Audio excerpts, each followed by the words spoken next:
Well, hello everyone. This is Ron, and I'm back with a second letter opening. I didn't get through all the letters. I've got two more. These are letters that I received as product delivery from eBay from some of the sellers on eBay. There's one coin I'm really looking for, and I'm hoping it's in this set of letters that I received.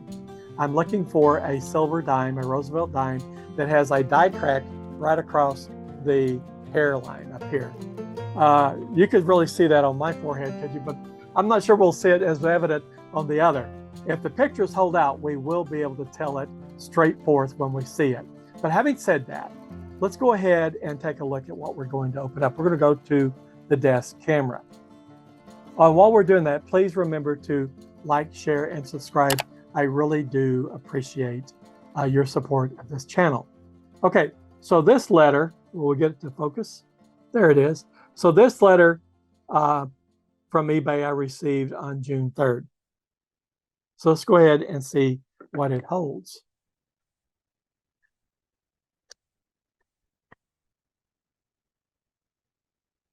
Always excited to open these up. Again, that is over a month ago. But again, I got busy with work and then, of course, had some a little bit of knee surgery. So I got kind of distracted for a while. But that's okay. It's giving me great joy to open it up right now. And hopefully you're enjoying this as well.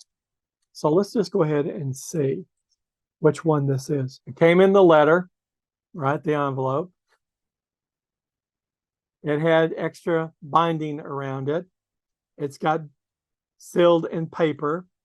All of that is goodness because you want the coin protected as it's mailed to you. I don't know if you guys have seen this, but of course, this came from the U.S. mail. But I have seen packages being thrown around. Oh, this is another Bessie Coleman, so I have 4 of them. I've seen packages thrown around without concern about the condition of what's inside. So when you ship something to your buyers or to a friend as a gift or something, package it well so it's preserved. Now this is saying it is a DDR as well. So we're going to take a look at that. Hold it by the edge. Will we get it to focus a little better now? For some reason, the camera says I am not going to focus. That's okay. What I'm going to do is go ahead and I'm going to put it on the coin camera over here, the coin microscope. This one, well, I can see a little bit of doubling on what appears to be doubling on the nose, a little bit, but it doesn't seem to be as pronounced as the others. Is it on the lips? Yeah, there, you can see it better there.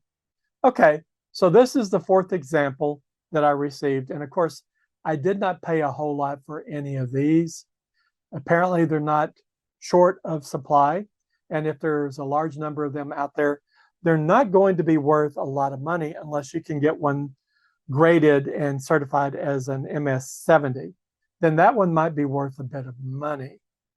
But yeah, I'm okay with that. Of course, you can see the face has gone through some scuffing there. I don't know if that happened at the mint or in the bags that they were shipped in. Doesn't look like it's had any circulation.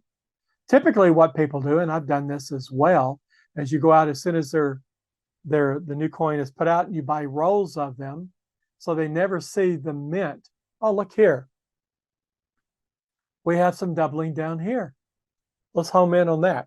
That's the other type of double die on this coin. And I have several examples of this. Yes, I'm very happy with this. This is a DDR on the lettering. Look at that. Love that. So I have 3 or 4 examples of this. I'm going to get certified. And I have 3 examples of the doubled lips. I'm wondering, has anybody seen where there is a coin that has both? I think this coin may have both. Let's go back up to the lips.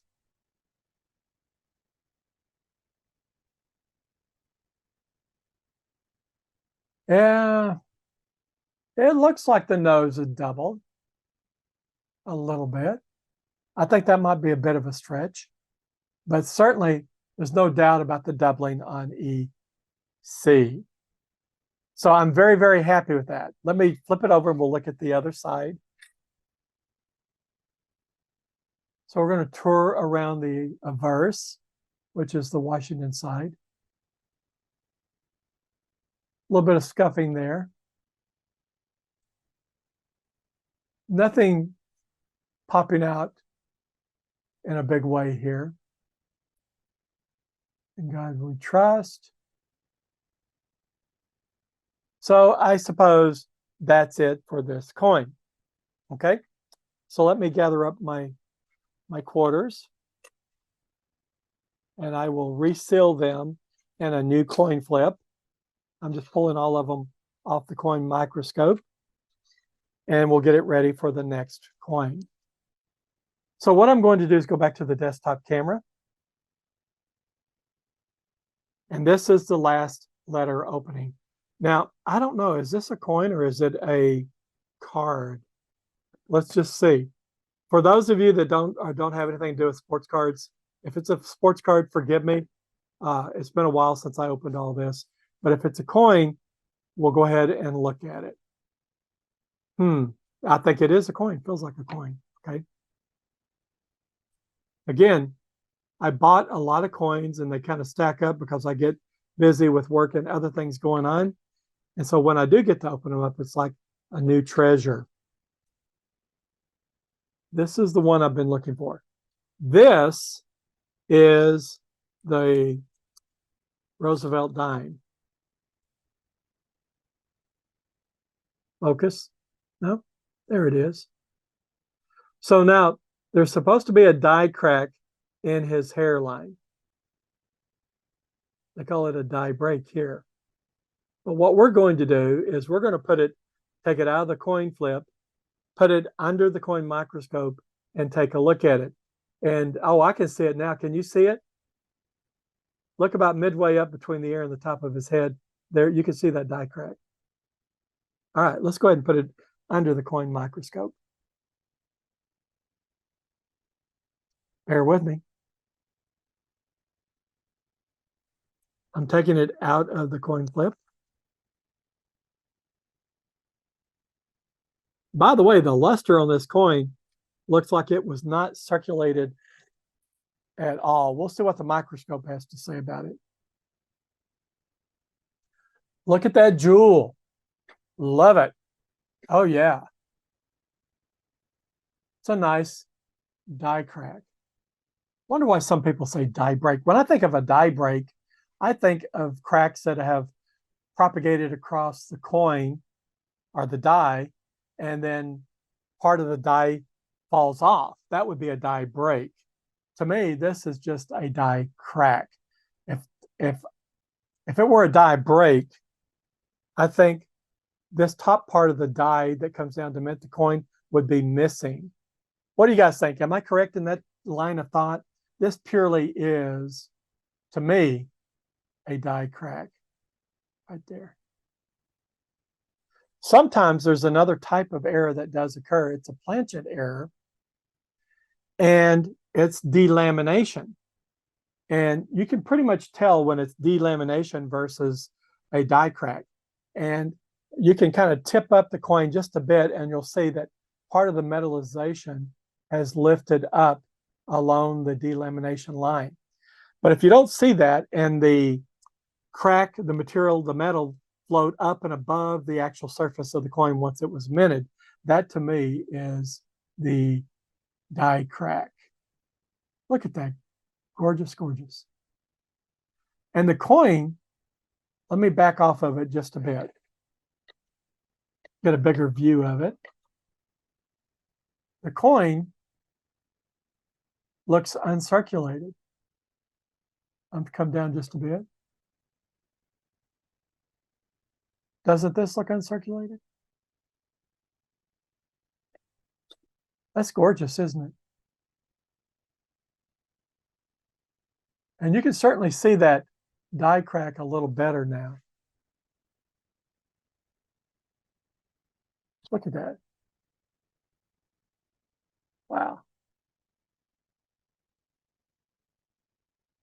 Just kind of trying to keep it in focus. But look at the fields. Those fields are really clean. So 1955, gorgeous coin. So I not only expect to get the die crack attribution once it's graded, I would expect it's a 65 just looking at the averse or better, 65 or better. Again, I am definitely not the expert. That die crack had propagated quite a bit from the edge through the forehead. Let's flip it over and see if there's anything on the reverse.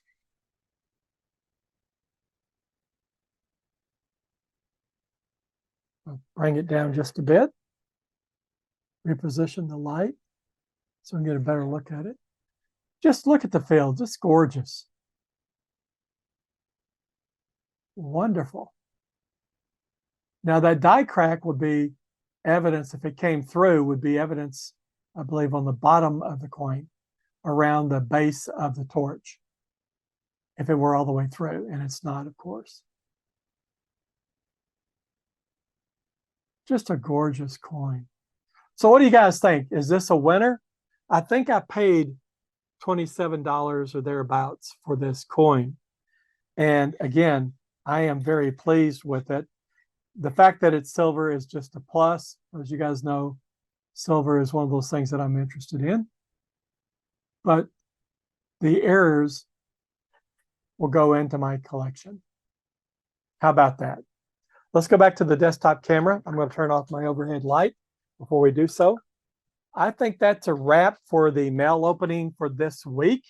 If you found it interesting, please leave a comment down below and let me know what your thoughts are.